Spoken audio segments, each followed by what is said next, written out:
Oh, yeah. The Count. Alors, bonsoir. Ben oui, hein? So, good afternoon, bon après-noon, hein? I hope everyone is doing great. Je l'espère que tout le monde s'en allions dans le bon chemin. Et ce chemin, évidemment, c'est le chemin de par-delà. Hein? Ben oui.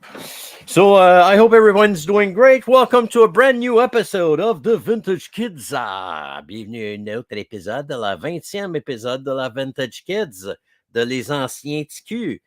J'espère que je vais essayer de placer ma casquette. Regardez-moi ça, comment je suis sexy. Oh yeah. So Kirk is still with me this week, and I think COVID is still with me. I'm gonna have to do a test tomorrow morning. Je vais faire un test de COVID là comme ça. Et on va tremper ça dans le café. Là. I think I'm positif. Pourquoi pas? Pourquoi pas? On va regarder ici, on va placer les commentes. Les commentes. Oh, attends, on va mettre ici, mais tu sais, ici, hein? Episode 20, Andor, episode 3 and 4. So, what's up? What's up? Let me go check who's talking to me. Oh, c'est Greg Marshall. Well, good to see you, my friend. I hope everyone is having a great week. I hope everyone is healthy. I hope everyone is playing the lottery and everyone will win. But that's not necessarily the case. The case every week. So this week, of course, we're going to continue our quest down the road through Andor, episode 3 and 4. As I did last week, comme j'ai fait la semaine dernière. Sorry, as you can see, I'm still coughing a little. And I don't used to talk for hours when I got... So I'm going to do my best for not boring you too much. I got my boba brain juice, so I'm ready.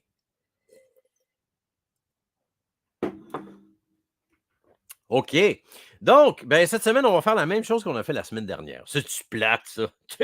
Ben, je n'arrête pas, ça se dit. Allez regarder d'autres affaires, là, comme pénétration double ou je ne sais pas, là, la soirée des érections. So, yeah, we're going to do the same thing as we did last week. What did we do last week if you weren't here? Well, we went through episode 1 and 2 of Andor.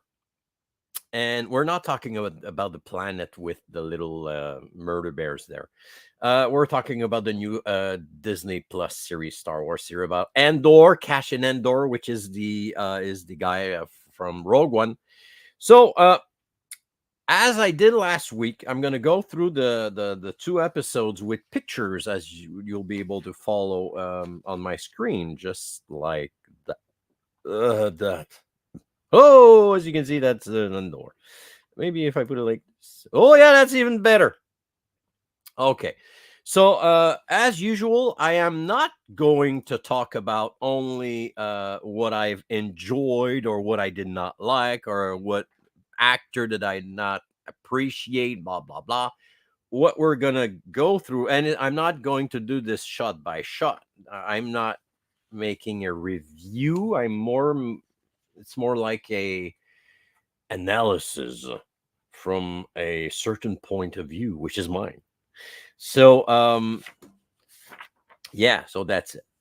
So let's go through what we have in episode 3 and 4. And next week, we won't do episode 5 because I'm going to wait for episode 6 to come out. And we'll do episode 5 and 6 at the same time, just like we're doing today.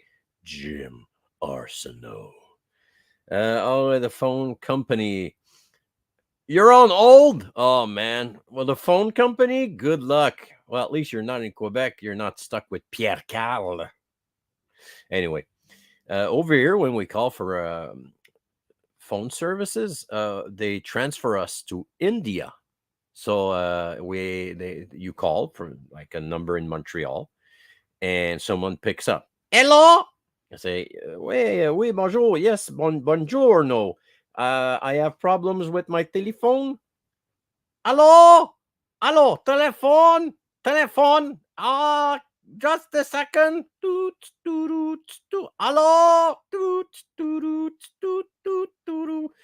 Anyway, so that's our story. So this is why I don't call anymore. I fix my own shit.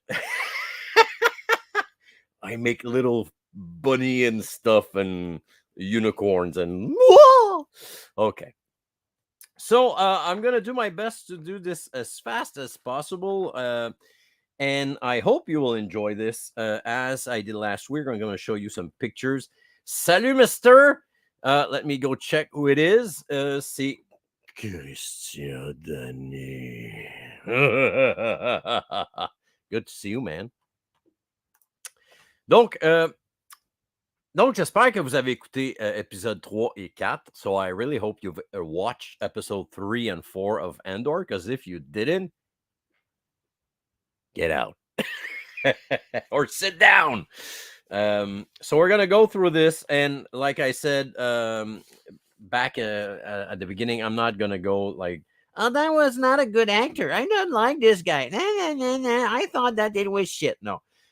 What I'm going to do is, as I said, I'm going to make an analysis of stuff and point out some things that I think that I saw or I think that I'd understand. And as usual, I'm not sure at 100%. So let's have fun. Okay. So, okay, there we go. So I'm going to split my screen right there. And as you guys can see, this is the first image that we've got. And oh yeah, before this image, what I'm going to say, if you remember last week, I talked about the fact that the music was kind of different.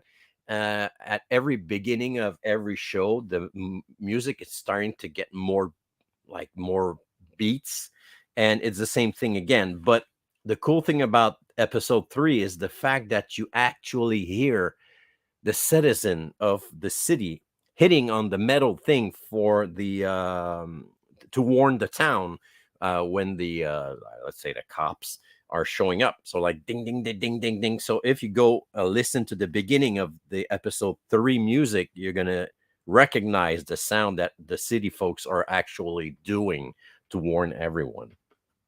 So the first picture is this one, and the reason why I took that frame is because it makes me think about two things. First up is, and I've already talked about it in episode 1. It made me feel, or it made me think of 2001: A Space Odyssey from Stanley Kubrick. It really looks like a ship that you could actually see in 2001. But once again, that's me. And what it actually made me feel also, if you've watched Lost, it actually feels like the same shot that when Locke actually blows up the hatch and they look down the hatch in Lost. It really, I think it's mainly the same shot, but of course in Lost there's no Andor showing up as a kid. So yeah, so that's my first shot. Let me go just make sure that everything's under control. Beskar Bell. Yeah, well, the Beskar Bell, I talked about it last week.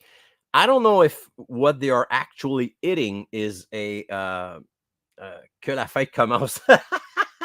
Yes, sir, Sam. Good to see you, by the way. The guy that hits the big bell, I really felt like it was a made out of Beskar, but the music that you actually hear, and when you see in episode 3 the citizens hitting like their metal thing to warn everyone, I don't know if it's Beskar. Perhaps it is Beskar Bell, but it really looks like a Beskar Bell. So that's the first picture that made me thought about 2001 and Lost. Yeah, okay. Next up is this shot. If you guys remember, I talked about the fact that probably the kids over there, they make me thought. I thought it was like an homage to voyons, Sa Majesté des mouches, là, the flies thing. I've got a brain bubble again. Uh, and that they were actually wearing the clothes of their parents as they were growing up. And I thought this is really interesting because, as you can see, they actually cut out the front of the shoes or the boot for the toes to be more comfortable. So it really represents the fact that they are actually wearing something that they've got on hand, and they manage to live with what they've got. So that's the reason why I've actually took that freeze frame. Lord of the Flies, thank you very much. So, okay. And once again, as there's nothing that actually can confirm 100% that I'm right on this. This is really like the way it made me feel and what I saw when I first watched the episode. So, and this is the fun of it. This is the fact that perhaps I'm going to tell you stuff that you're going to say, oh, yeah, you're right. I never thought about it. Or you're fucking nuts. And it's okay if you think I'm nuts. I totally understand. Because maybe I am. So so that's the second picture. Now the third one, it's this one. And I thought that in the same range or in the same way as the clothing are actually talking about the kid or the way that they're living. I love the fact that you can see in Cashin's face that this is probably one of the first time in his life that he's actually seeing himself, like in a reflection, and or perhaps it's like I've not seen myself for several years, and now I'm a teenager, and I really changed. But you can really see that the fact that he see his face, it makes him feels like weird. I don't think it's necessarily the first time that he saw himself, but you have to keep in mind that there's probably water all over the place. They're living next to they're living next to a river, so he probably saw his face in the river. But as clean as this, it really feels like it's the first time. So I thought that was interesting. Okay, the famous bus. Now, the guy that is showing up with let me see. And I'm sorry if I go from one page to another. I just want to make sure that I'm not missing any comments. You can be right and still be fucking nuts. Yeah. You're totally right on that, Sam. You know, but hey, my girlfriend says I have other qualities. Like I'm really good at making to clean up. But I'm not telling you after what. Okay. So the reason why I took that picture is that did you guys ever went to Disney World or Walt Disney Disneyland or Disney World in Florida? Because I was lucky enough to go there twice, and not since the Falcon is there and the Star Wars world thing is open, but the thing that I immediately thought about when I saw this is when you get to the airport in Orlando, there's actually a bus that waits for you to bring you at your hotel room. Um, Bonsoir à tous. Great at cleaning up after baking cookies. Yeah. That's a good point, Greg. You're totally right. François, comment ça va, mon ami? J'espère que ça va bien. So when you show up at the airport, there's actually a bus that shows up that you can actually get into, and you will be able to get in this bus, and this bus actually looks like this. There's the Disney Magical Express. And if you are on a cruise, there's actually this bus that is the Disney Cruise Line bus that takes you to the ship. And I don't know, but it really made me feel like there's a nod to this. There's something going on here. As you can see, like I'm gonna put up the shape, the colors. You guys know that it's a bus because he was inside that bus. I don't know. Perhaps I'm seeing things that aren't there again, but as soon as I saw this ship, I thought about the famous magical bus in Orlando airport that brings you to Disney World. Too much drugs or not enough. Ooh. Okay, let's move on. So these are the bus. This shot, the reason why I took this shot again, it's just to show you guys the fact that this kind of a wide shot you would not be able to do in the volume. So this is the reason why I just another great example that this you are not able to do in the volume. That many people, and it feels real. You can see like the people behind, on the back, on the front. Everyone's moving around on the same frame, and it looks great. So that's my point on this. Okay, now these shots. The reason why I took these is I'm a from the prequel. Something that I really enjoyed are the gunships, and it was fun to actually see the back of these ships that really looks like gunships, like superior or more modern gunships, but they really feel like gunships. Not from the front, basically only from the back. But what I also thought that was amazing is that I'm gonna go through this one. When it lands, the wings go up on the top, just like a Imperial shuttle. But if you guys remember, when we were kids, we were able to buy the mini rigs, and one of the mini rigs looked like an Imperial shuttle, but a mini one, and it made me thought about that ship. It's not the mini rig, but the fact that the little two wings go up on such a small ship, it made me think of this. But I was really happy to see the back of these ships, and we saw them in the preview. And the only thing is that I was pretty sure that there were clones, that not necessarily clones. There were stormtroopers flying in these, but now we know that they are not. So we're there. It's like the security guys. So that's the reason why I took the shot. Okay, now in the flashback, when Cashin is like destroying the inside of the ship, we're able to see B for the first time, like in a very good condition. So we understand that prior to this, prior to the fact that I'm going to say Cashin mom had to hide him on Ferrix. Probably that B used to have a better life, more access to better quality of repair parts and stuff, because um, he speaks very nice. There's no missing parts, and he looks like almost brand new. Comme un F-150.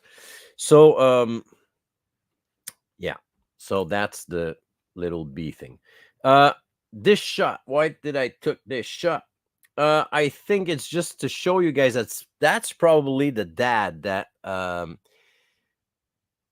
are referencing to, that will get hanged in the city by the Empire, and of course that's her mom.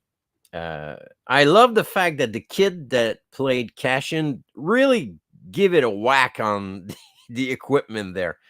It was nice to see, like, it was not a Kylo Ren type of rage with, I really am gonna break everything with my lightsaber, and like, eh.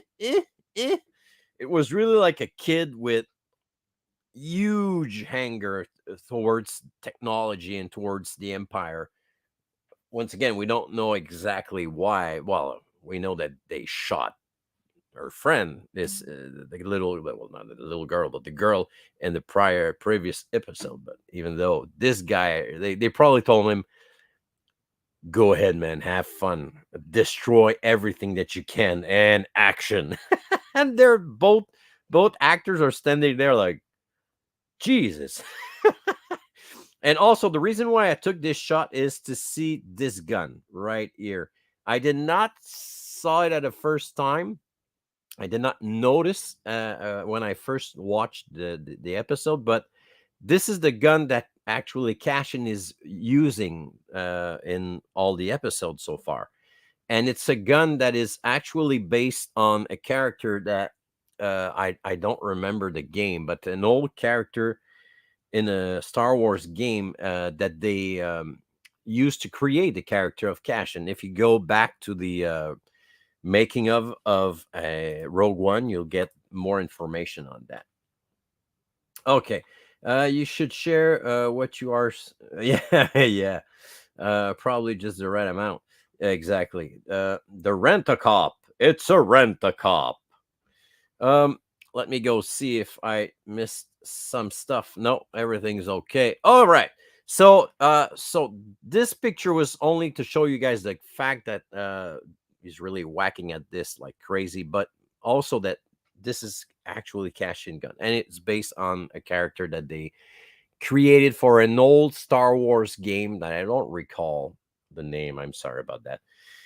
Once again, I don't have all the answers. Google it, man. Okay, so next picture. Next picture. We saw it. This is the ship that arrives over there. What we can see right away when the security guards are showing up on this city, not well, not in the city, in this on this planet and in this city, you can see right away that the citizens are aware and like, what the fuck what are they doing here? And you know that this intense stare, look at that stare, I'm staring at you, whoa, is actually saying,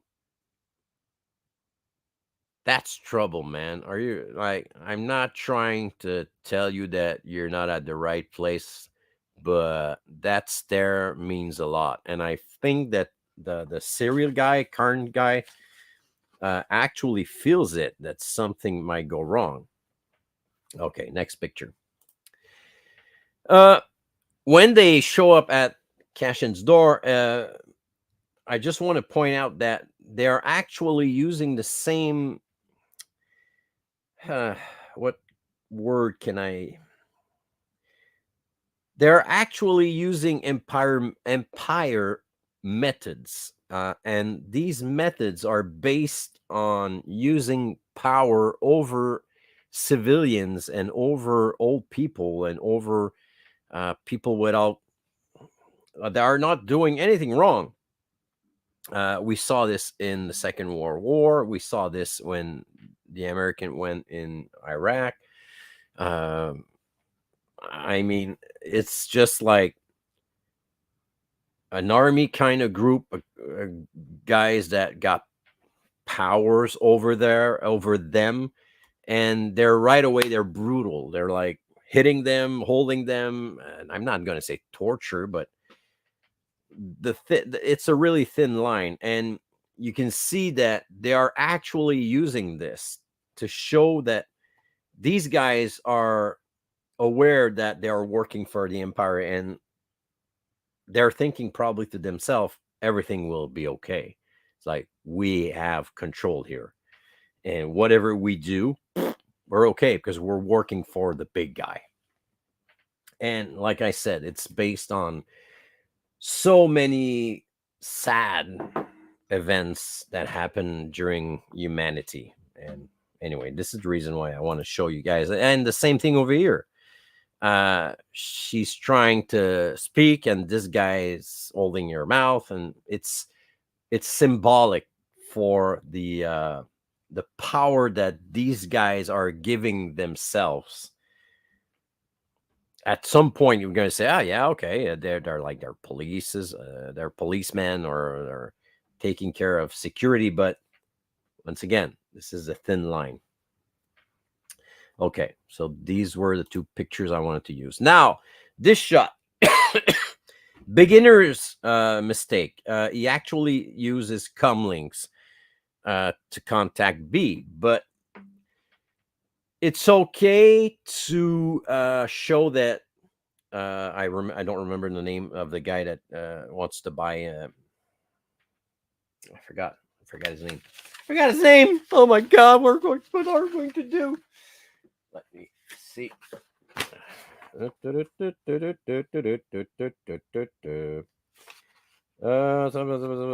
forgot his name. Canary missing. Andor.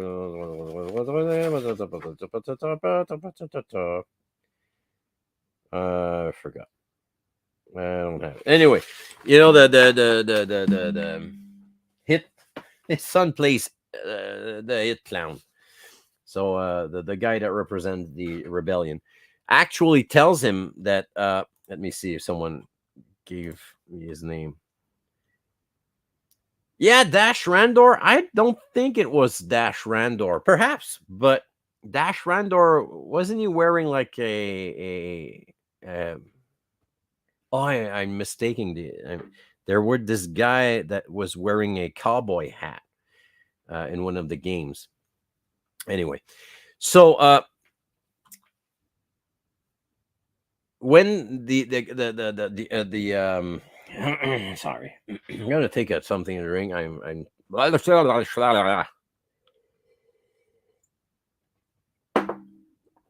okay. So it actually tells him first mistake that he does is don't use something that you cannot control, and it's an amazing good point. It's a great point, but I did not enjoy the fact that if he is so good, if this guy is actually traveling all the way to the planet to see him and not to see the fact that he's actually having a box that is worth a lot of money, I'm surprised that they actually let him make such a stupid mistake that wearing using a comlink. So anyway, that was my point. So this is actually a picture of the device that he's selling, and I thought it was funny because it really feels there's two feel on this thing. Of course, it looks like a computer part, but it really feels like a Darth Vader-ish part of his belt or on his chest over here. And the other thing that it made me feel, it's also all the walls on the rooms in the Death Star. So it's interesting that the Empire is again represented by black and red, and the shapes of like the walls on the back over there. So it's interesting. I think they did a great job on this. It's right away that this belongs to the Empire in a way or another, even if you don't see the logo on the top, on the seal. You can see here the famous gun that I was talking about. That gun is the same gun that you saw, his dad using earlier.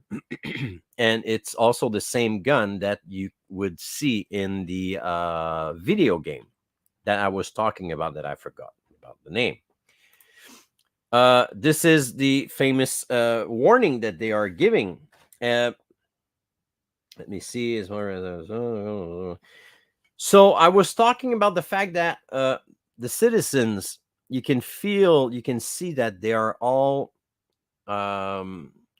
working together. And even prior to this, you can the way that they are living together, the way that they are talking to one another. They are really, it feels like a team. It feels like family. Like everyone's around is working for one another, not only for themselves. They are working for a group.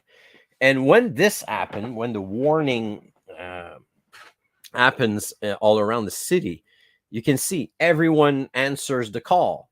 So this is amazing, and it's great to see. It's a good representation that citizens of planets that knows that the Empire are there are prepared. They've worked on this. They know what they're doing. They know everyone knows what job that they have to do. I was just surprised to not see someone running around with a where's mine? It's not here. With an ice cream maker. But hey, you don't have everything. The blaster dash carried seems similar, but I may be wrong. Yeah, I'm gonna have to look again. I don't remember exactly, but anyway, I that's for sure. I saw it in a video on pictures on internet on the internet, but I did not saved it for this episode, so I don't have proof. Okay, next up. It's a funny thing because when I saw this guy, because this guy shows up and he's like in frame for about 3 seconds, I thought it was Dave Filoni. So I said to myself, "Oh my God, Dave Filoni is actually making a cameo here." But when you pause it, you see that it's not Dave Filoni. But it really felt like, oh my God, they put it. Dave is a citizen of this city, but now that he's actually playing a X-wing pilot, I don't think we're going to see him around much. But I was sure that that was Dave Filoni. What I really liked also about the character of Cashin so far is that Andor is not invincible. I love the fact that he's not a Jedi. He's not Rambo. He's not Arnold Schwarzenegger. He's not invincible. He gets shot. He got tossed around. He got hit. He's a human being, and it's nice because it's not that you don't worry about Obi-Wan or you don't worry about a Jedi to die because you know that they can die, but the fact that everything might hurt him makes it even more you worry about him a little more because you know that anything could hurt him. You know he's not going to die because he has to be in Rogue One, but you know what I mean. It's a way to create a character. It's a way to make sure that the people that are watching are actually um, feel more. I don't. Ils se sentent plus attachés. They feel more like. Uh, I forgot the right word in English, but they worry more about the character when they know that he's not invincible. This is not Superman. This is a regular guy from a regular planet not named Canary. Canary. Anyway, so that was the point. Yeah. So again, we're talking about the fact that these guys actually do whatever they want. They use their powers. They use their guns over civilians for no good reason. And the reason why I put this shot on is that, well, perhaps he's going to be back in another Star Wars project as I don't know, a TIE fighter pilot. He was in episode 7, but now he dies, so the timeline's not right. So I'm confused. But like I said, maybe it's like his great granddad. Anyway, so this guy, merci, bonsoir, is gone. Again, this is the gun of Cashin, and what I really thought was great is that they took the time to create a device that when it loads, it actually turns inside the gun, and you can hear it like. And these details are amazing. This is why you actually believe in a little more in Star Wars in this universe because it feels real. Love also the fact that this guy is so sure of himself. Like, I'm worried, I'm afraid, but I'm doing my job, and they show up behind him. So it's like, oh shit. So yeah. Okay, next up. I'm not sure. I don't know if you guys saw the TV series the comic anime. La série ennemie, the cartoon Star Wars called Resistance. But I thought that this ship looked like a resistance ship. that they are actually using in this TV series, but I'm not sure. I'm gonna zoom in there. That green and yellow stripes there really felt like it looks like a ship from. Oh my God! Is this? You guys see this? Is this the droid in Disney World that was in Star Tour? I don't know. Big eyes there. Anyway, again, too much drugs. Okay, up next. Love the fact that when the ship blows, well, that is not, it didn't blow up yet, but underneath the ship, you can actually see a part that looks exactly like the snow speeder.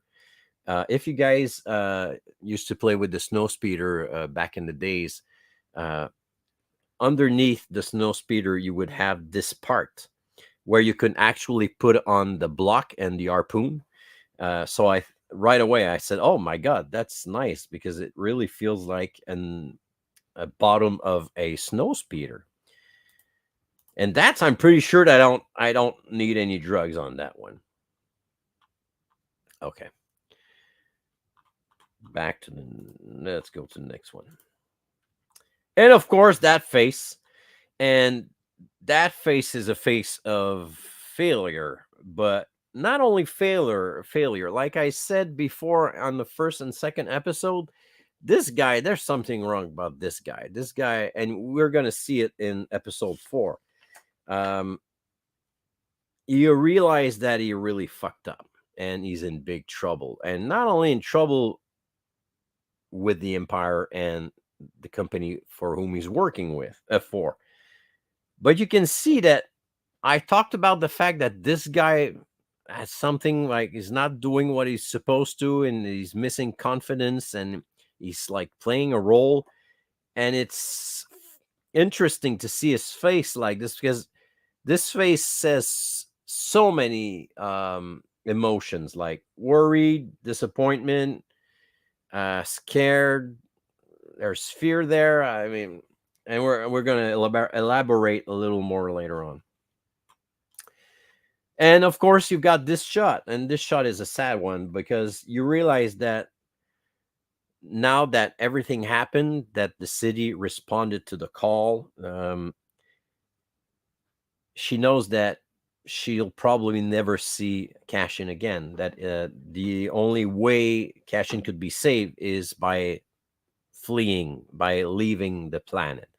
So you can see her cry, and it's sad because she realized that she probably lost his son. Even if he's not dead, she understands that she will probably never see him again. I took that shot because you can see right here what I was talking about, the helmet last week of the guy that is actually playing in episode 7 that I just showed that died. That's the same shape, same sticker that was on his helmet. So when I saw it like that, I said, "Oh, I can see, we can see what I was talking about last week." So that's I'm not sure again.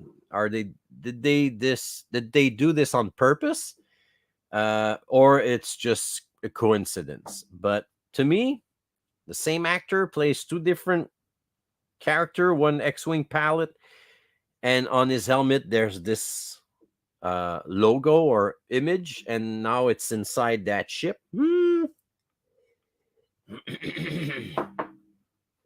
Anyway, and now we've got to see the front of the ship that I was talking about last week.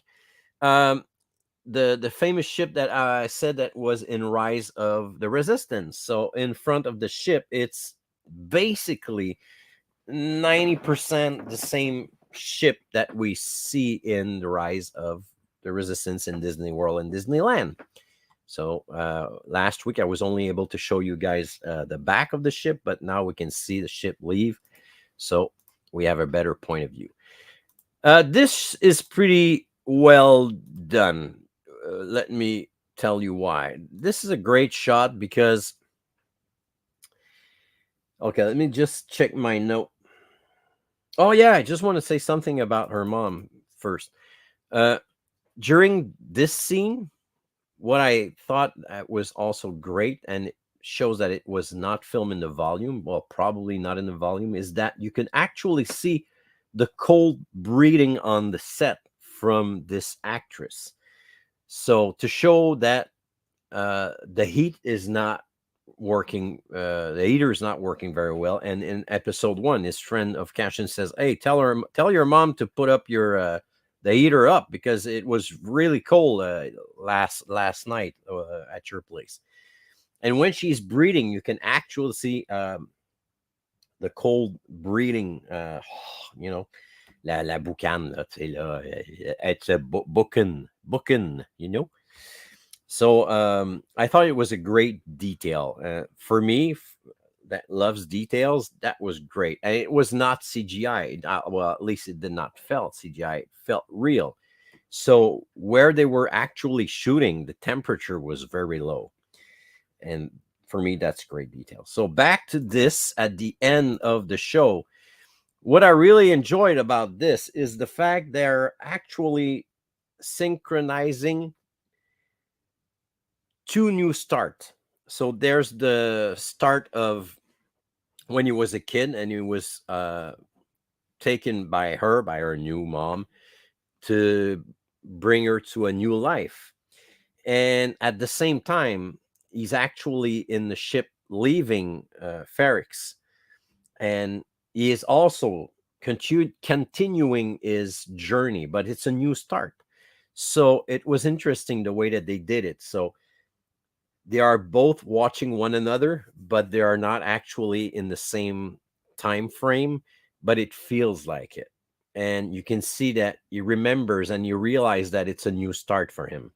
So from now on, from it's like also a way to close a chapter. So episode 1, 2, and 3 feels really like a whole, not a whole like, but a complete ensemble. And episode 4 actually brings totally new stuff and new way of telling the story. So this is the way that they are actually finishing episode 3. Love the fact that they did the same lighting shots. So you have like the sun that is going through the and this is a kyber crystal, I think, right there. But once again, I could be wrong. So you can see that the sun is actually glowing on his face, but it's not at the same time. Great details. Okay, episode 4. Let me go see if I missed something. I hope I'm not boring you guys. Uh, the Sound of Reckoning. Yes, exactly. Let me see. Sam. Okay, I'm sorry, man. Yeah, well, he was kidnapped. Well, was he really kidnapped? Because in when they're actually talking about taking the kid, um, Hermana actually says, "If I leave him here, the Empire will kill him. So let's save this kid."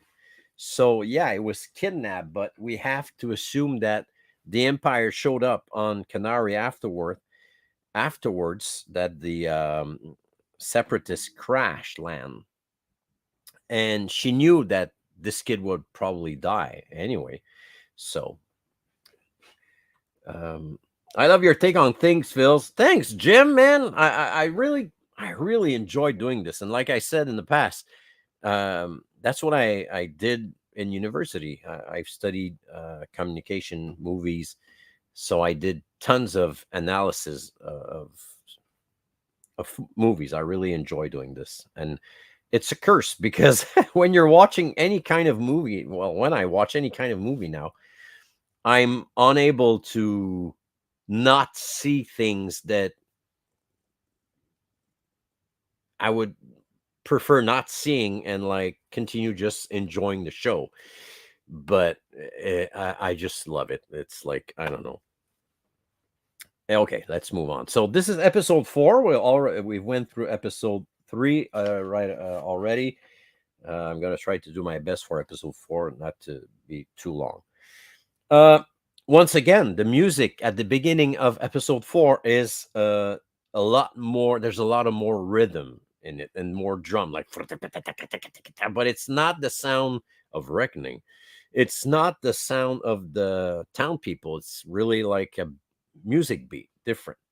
So far, I would have to compare all the music for from all 4 episodes. But I think when you see the logo, going that way, um, at the beginning, they never use the same music yet. It's always been like 4 different music. It almost sounds the same, but it's not the same.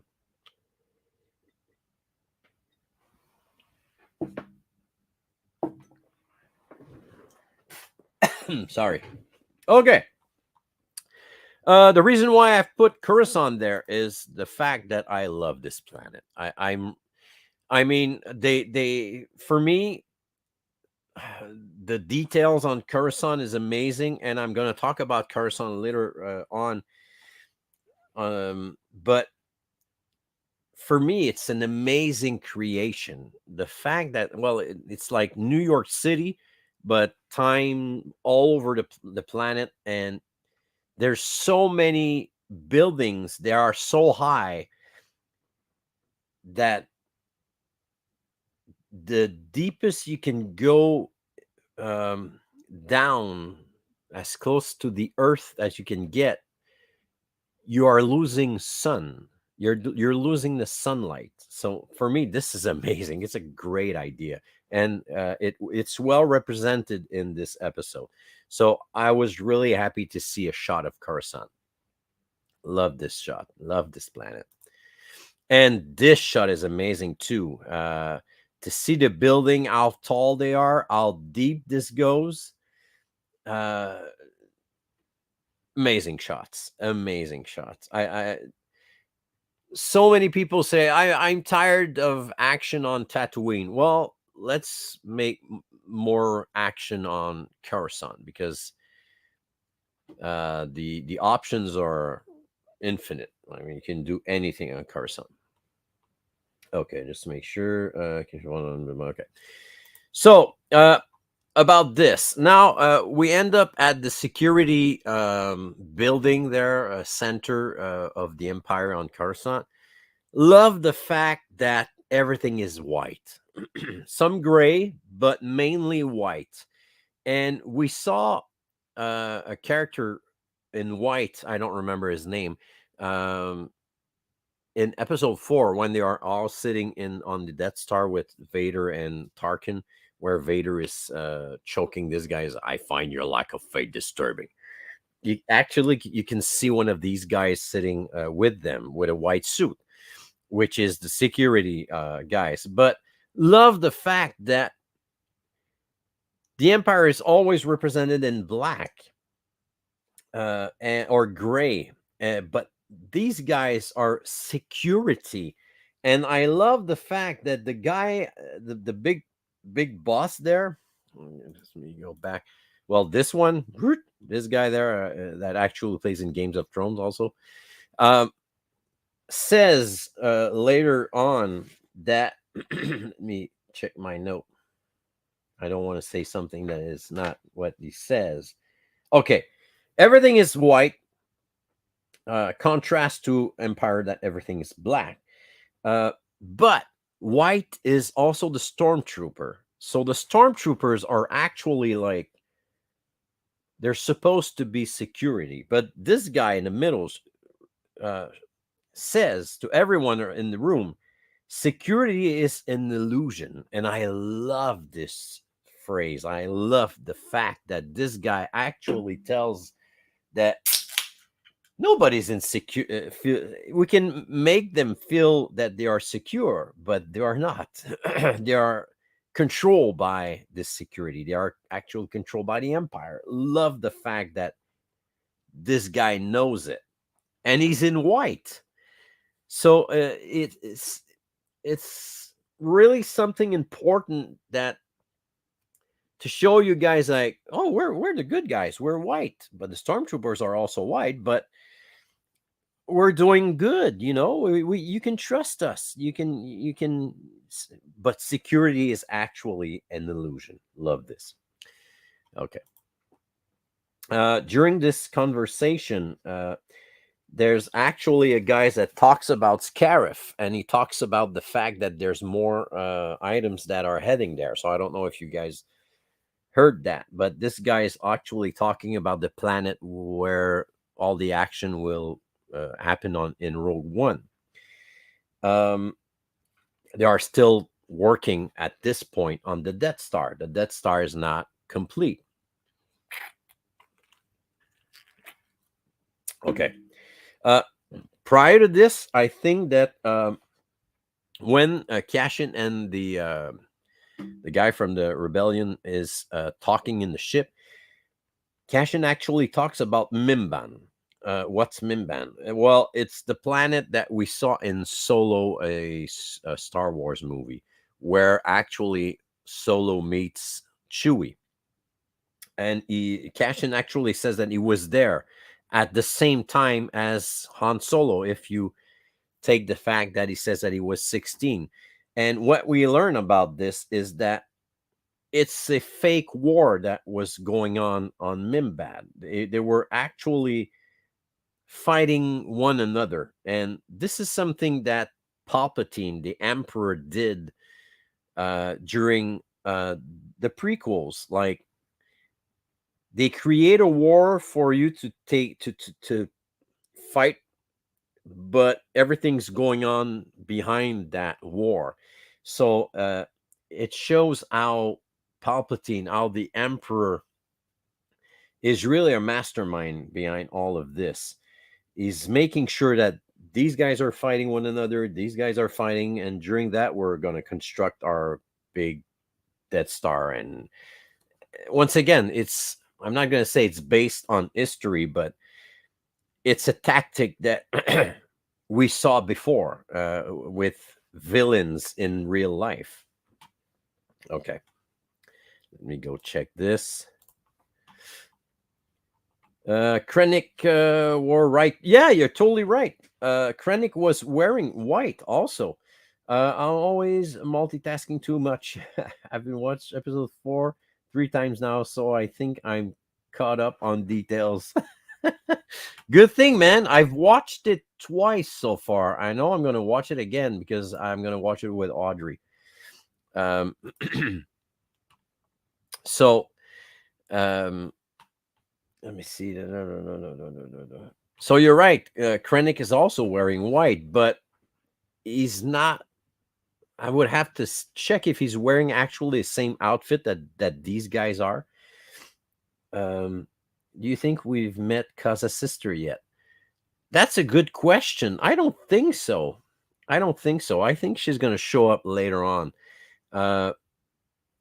What I think is that we've met the daughter of the rebellion guy. I forgot his name again. Strasgard, the actor there that plays in Chernobyl. Wasn't Thrawn wearing white, and it was a sign of Grand Admiral? That's a good question. But once again, I don't think it's the same outfit. This is the same outfit that you actually see in episode 4 around the table with Vader and Grand Moff Tarkin. But you're right, they are both wearing white, but I'm not sure. And you have to keep in mind that they are wearing the tags there, and this guy on the front, this dude right here, has 4 blue ones, and the others more like 2 or 3. So these are the grades, like in the army. I don't recall what the guy in episode 4 is wearing on his uniform, and I don't recall. Yeah, well, doesn't Tarkin have like blue and red on his and also Krennic must have different ranking on his uniform? I don't know. I did not took the time to check that out, but that's a very good question. Okay. Mention Scarif. I think. Okay, on continue. Let's move on. I thought this is what that was interesting that he is actually giving him a kyber crystal, and the fact that it's blue, so that means that if it is a kyber crystal, if you would make a lightsaber with this crystal, you would end up with a blue blade. He actually tells the story from where this come from, but I have no idea what he's talking about. To be honest with you, I don't. I've I've read a lot of books from the legends. I've read a few comic books, but I would have to search more on what kind or if he's talking about Jedi's or whatever. But anyway, he's giving this thing to cash in and says, "Hold on to this. I want it back, but it's worth a lot of money." So it's like a. I'm sorry. I'm gonna put this on. Okay. Gonna put my sound out. So I thought that was interesting. Okay, so these two, I think that this is the dad and this is the daughter. I think they are a family. They actually look a bit like the same hair. And the reason why I say this is because when he actually explains the plan to the girl, he actually like lose it for a bit, and he like a dad would on his daughter, like, listen to me, look at me, and he says, you wanted to lead. So that tells me that they've known each other for a long time. So I think that this is daughter and father. um and also the fact that when she's walking with Cashin, Cashin actually says, what do you know about this guy? And she says, one rule, we're not going to talk about it. We're not going to talk about him. Like, don't talk about my dad. you know so it actually, and if you look closely over here, this looks like a duck. Yeah, see, that's the eye, that's the beak. That's a duck. Anyway, uh so I think that this is daughter and father action right there. Uh, Afterwards, the empire actually takes control of the center. The corporate independence is over because of the action of this dude that did not listen to this dude, and this guy is like really funny. Um, and there's something interesting, and I have it right here. There's a lot of actors that actually played in Game of Thrones and Chernobyl. This guy played in Chernobyl. It was the naked one. It was the guy that actually sacrificed himself that worked when it was so hot. I don't know if you guys watched Chernobyl. It's an amazing series. Uh, so this guy played in Chernobyl, but this girl is the girl that Arya is actually fighting for several seasons. Great actress. Um, the girl with the no face there, that she fights all the way, and that some people said that she actually killed Arya when the candles are shot down. Anyway, I'm not going to go through Game of Thrones with you guys. So okay, so father and daughter, and now the empire actually takes control of this, and it's funny to see them cleaning up the place, and they're actually firing them. It's like there's no second chance with the empire. You make a mistake, you're done. So once again, it's power, it's control. So they thought that they would be backed up by the empire, and it came back and bite their own asses. Go for Papa Palpatine. There's also the female imperial officer. Yeah, you're right, and I don't know. I not talking about her yet because I did not see anything that made me think that she might be linked to something, except the fact that there's a little tree, bonsai tree in her office. So, and her hair are white, like blonde, and we know that Casa's sister is actually like brown hair, curly hair. So I don't think it's necessarily her sister. Perhaps she knows her sister. We're going to see it later on, but um,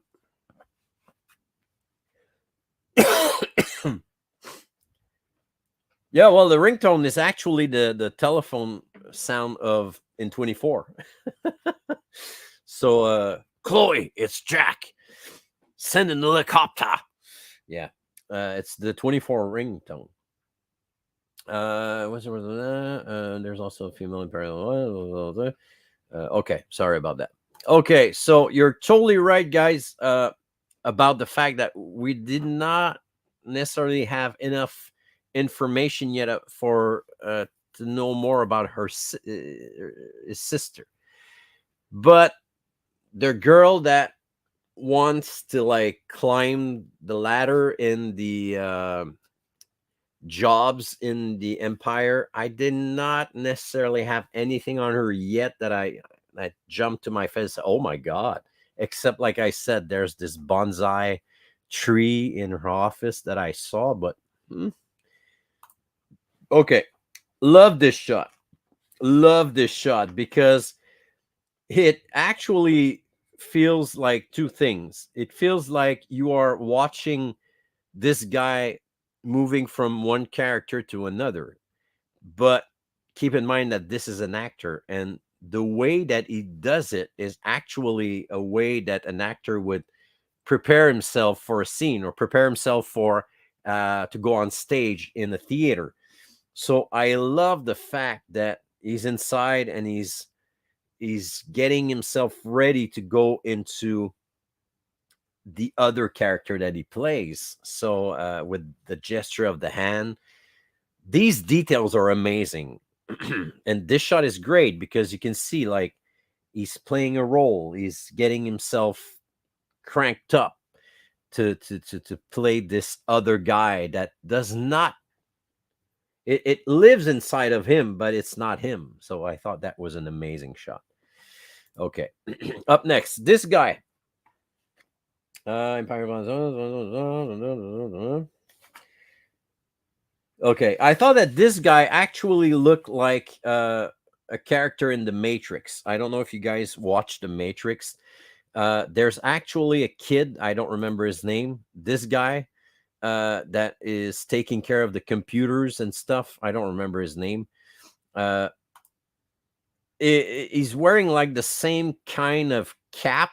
And as soon as I saw this guy, I said, oh my God, this guy looks exactly like the kid in The Matrix.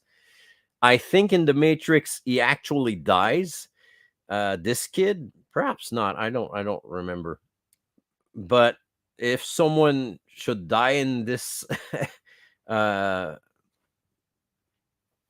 episode, I wouldn't be surprised that this guy would probably die. But there's something else about this kid. When he talks about Andor, he actually tells that he feels stuff. He feels things about Andor, and that's enough for him to be sure that Andor is actually an okay guy. So I'm wondering if this guy is not force sensitive. So right away he talks to Andor, says, "Hey, welcome, man." He's welcoming him. So right away, it doesn't feel like he's worried about the fact that this guy shows up at the last minute. So I'm interested by the fact that are we going to see this guy like not necessarily use the force, but uh if this guy actually feels things around him, that the force is talking to him. So anyway, once again, I could be wrong. So that's the guy. So this is the one that I thought looked like him in The Matrix. Then if you guys are in movies or already did movies in the past, this is actually a Bolex 16 millimeter camera that they are using as binoculars. And I have one picture there. I'm sorry, this is not a great picture, but uh, as you guys can see, it's a modified Bolex camera that they are actually using with the three lenses there. Um, and right away, I recognized it because back in Concordia University, when I did not study there, I did not study in filmmaking. Um, my friends, a few of my friends did that, and they were using similar cameras. So as soon as I saw this thing right there, I said, "Oh my God, that's a Bolex." That really feels like a camera, 16 millimeters camera. So that's interesting. So this is the reason why I love to do this, guys. I see stuff like perhaps you guys did not see, but this is a 16 millimeters camera. Love the fact that they are doing this in Star Wars.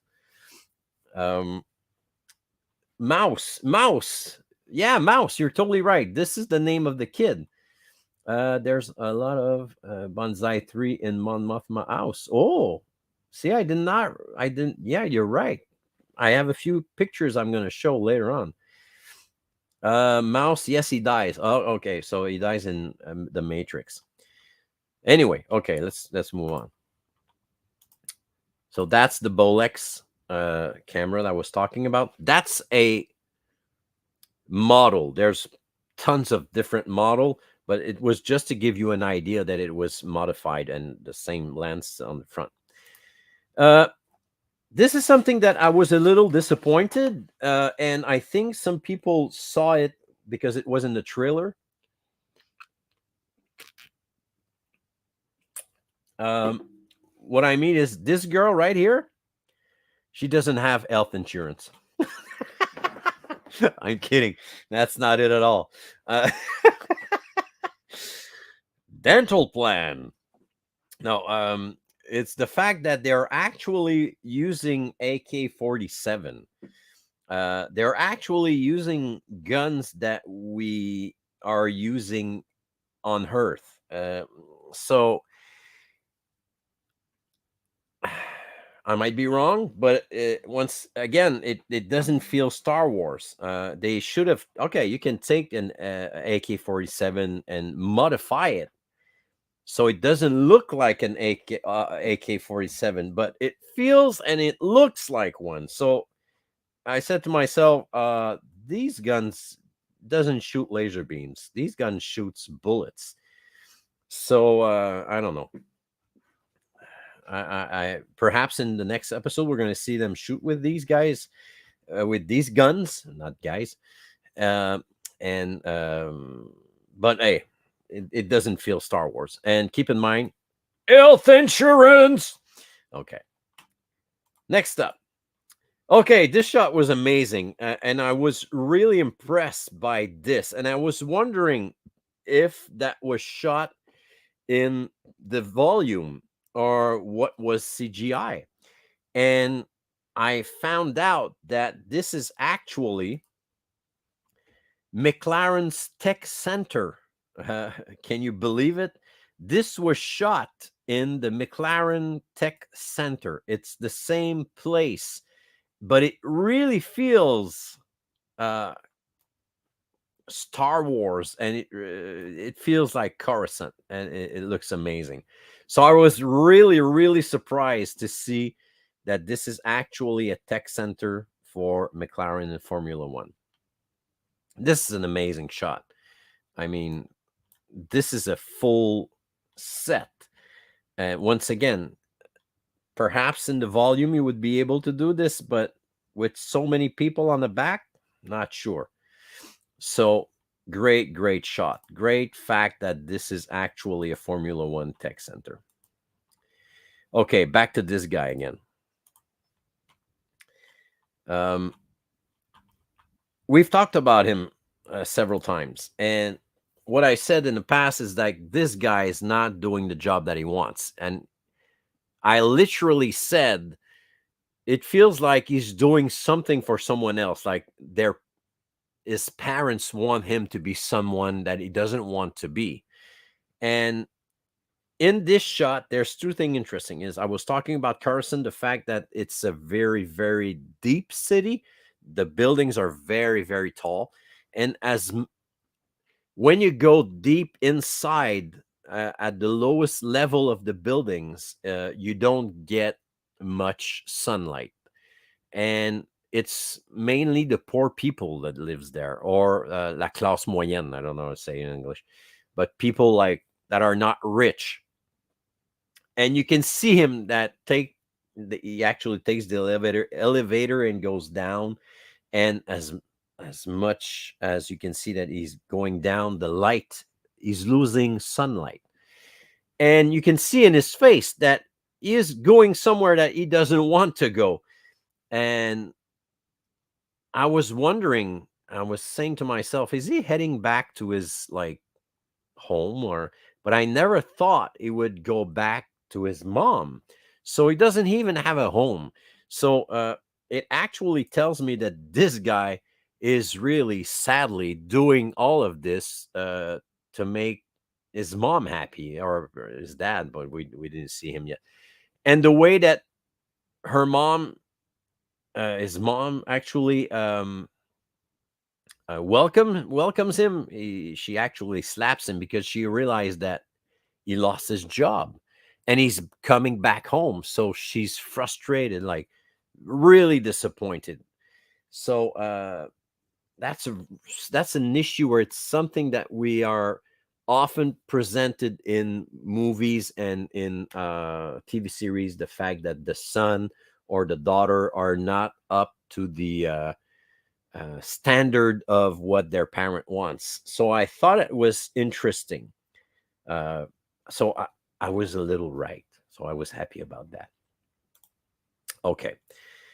Is there something else about this guy before I flip this page? Le kid, in fact, I was talking about so he's like a big deception. It's like they're really unhappy about it that he lost his job and he's back. So Mon Mothma is back, and Mon Mothma is, of course, seen in Episode 6 in Return of the Jedi, just before they are fighting um, the second Death Star. Many Buttons lost their lives, so that's she's with It's a crap, and the guy with the best haircut in the galaxy. Um, uh,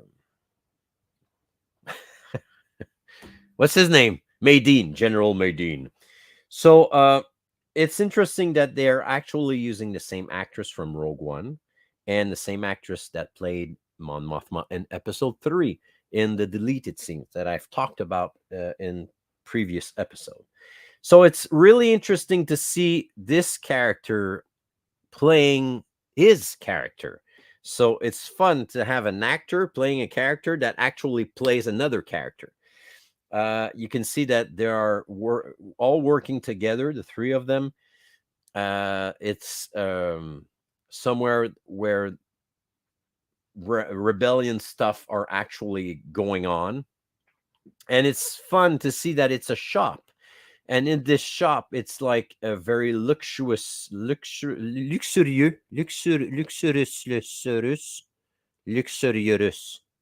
les Russes sont luxurious, place with many, many items. And I'm not going to go through all of them, but there are things that you can recognize right away. There is the Beskar suit that really looks like the one from Mandalorian. Let me see. I've written down. J'ai écrit. Qu'est-ce qu'il y a? Il y a plusieurs Easter eggs. So you've got a Gungan shield, you've got a Beskar armor, and you also have an armor that you actually see in the Unleashed video game. And there's more stuff, but I'm not going to go through it.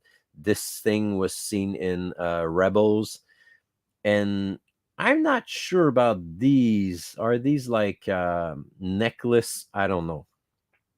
Is that a from Ewoks? I don't know. Maybe. So it's interesting to see that it's like a museum, but it's also a nod to like collectors because he's collecting things from the Star Wars universe. So that's interesting. Anyway, So they go in the back, and there's more items that are getting ready, but they're actually talking about what's going on with the rebellion. And what we learn is that Mon Mothma is actually moving a lot of money around, but she's always looked at. Every move that she makes, every move you make. Um, she actually said that there's a new spy almost every day at the Senate, and it's interesting because we all know that in Episode 4, after Rogue One, the Emperor will not cancel, but there will be no more Senate in a few months. Well, in a few years, because it's 5 years prior to the Battle of Yavin. So that's interesting. Okay, what else do we got? We've got this guy, and I was really surprised about this. I was not surprised to see that Mon Mothma is a senator, so she lives in luxury. She got like these little girls that are cooking for them and stuff. But I didn't know that she had a husband. So perhaps in the books, in legends, there are mention of this guy, or even in comics, but I didn't know. So I was really surprised to see that she's actually married and she's got a husband that lives with. I've seen Indiana Jones in Carbonite. Have you seen the Indiana Jones in Carbonite? No. There's really? Come on, man. You're kidding me here. I did I really miss this? Send me a picture, man. I want to see this. Okay. So I was really surprised to see that she was actually married, and it's an interesting thing is that she is expecting guests, and she forgot about this dinner or this meeting with friends, and she says, "Well, they're not my friends." And in the list, there's actually this girl right there. It's Sly Moore that she mentions, and Sly Moore is this character that we saw in episode. I'm not sure if she's in episode 2, but I know that she's in episode 3. Oh yeah, she's in episode 2. She's standing on the back of the room, but she's definitely in episode 3. She's standing right next to Palpatine. So it's interesting to see that Mon Mothma as a senator, she has to have these meetings with so high ranked people right on her table at her home. So I was surprised to hear about Sly Moore. So this is Sly Moore. She mentions it. Are we going to see it? See her in the next episode? I don't know, but I was surprised. Okay, let me check. Da, da, da, da, da. Oh yeah. Uh, Now we're back at this with Andor, and they're getting actually explanation on the mission or what they're going to do next week. And I'm wondering if when they talk about the ancient people there that used to live in the valley, I'm wondering if they are not Jedi. Uh, Perhaps we'll see it next week, but they're probably not Jedi because the Empire would have find them and killed most of them. But they might be force sensitive. So I'll perhaps we'll learn more about the kid there, a mouse that you guys gave him the name. Oh, he's not called Mouse in this series. I don't know what's his name in this series, but the kid that makes me think about Mouse in the Matrix. I'm wondering if we're going to learn more about the fact that the people that are used to live there, that they've been thrown south out of the valley, is actually force sensitive people without being Jedi, because Order 66 is still in motion. So every Jedi that lives is supposed to be killed. So I don't know what they're going to do with this next week. I thought it was interesting about the fact also that it looks like you remember in episode, well, not an episode, but in the Mandalorian season 2, when he actually brings Grogu to this temple on the top of the mountain where Boba Fett comes up, and Shenik also Fennec, not Shenik, Fennec shows up, and Grogu actually contacts a Jedi. It felt it looks a little bit like this. So I'm wondering if we're gonna get more information on this. I love the fact that when she's actually the girl there, when she's actually talking about the plan, I love the fact that she's actually using the term the empire liberated these people. And once again, um, I'm sadly aware that this is a language that they used also for people that were at war back in the days in different countries. So the bad people or the people are showing up in this country to liberate them. Yeah, liberate them. So I really thought it was a nice way to use this word and to put it with the empire. Okay. So that's about it, guys. Um, I'm really excited about next episode because, like I said earlier, this is not a regular Star Wars feel TV show. And now that episode 4 just started, like episode 1 through 3 was something, now episode 4 is something completely different. So yeah. So I hope you guys enjoyed this. I hope you've learned a few things. I hope that I was able to help you to see it in a different way and with on a certain point of view. So that's about it. Next week, I don't know what we're going to talk about. What we're not going to talk about episode 5 and 6 because 6 won't be out. We'll wait till 2 weeks before doing another one with of Andor. So next week we'll talk about something else. I don't know yet. If you guys have any suggestions, you want to talk about something specific, let me know. If you are looking for something, if you are trying to reach someone, if you are trying to get health insurance, contact the girl that I've showed you early on. No, I'm kidding. So it was fun for me. I hope it was fun for you. That's how. That's what I tell her every time. Um, so thank you for being around. Thank you for doing this with me. It's always fun. It's always a pleasure spending time with you guys. Um, uh, when I'm doing something about an episode, it's not easy because I have to follow my notes and show you guys the pictures. But next week we're gonna do something different, something more standard. Um, one of the great Star Wars thing I've seen. Yeah, yeah, it is. It is. Oh, the ILM. Oh yeah, the ILM documentary is amazing. 6 hours of amazingness. Go ahead and check it out. I mean, everyone should see this documentary. It's great. It's great. Um, so once again, if you have suggestions, if you have any questions, if you have, let me know. I'll be happy to tell you. So see you tomorrow for the Kirk balls of magnets, the magical magnets, Kirk balls. Kirk, do your job. So be safe, be good, be wild, be you, have fun, have a great week.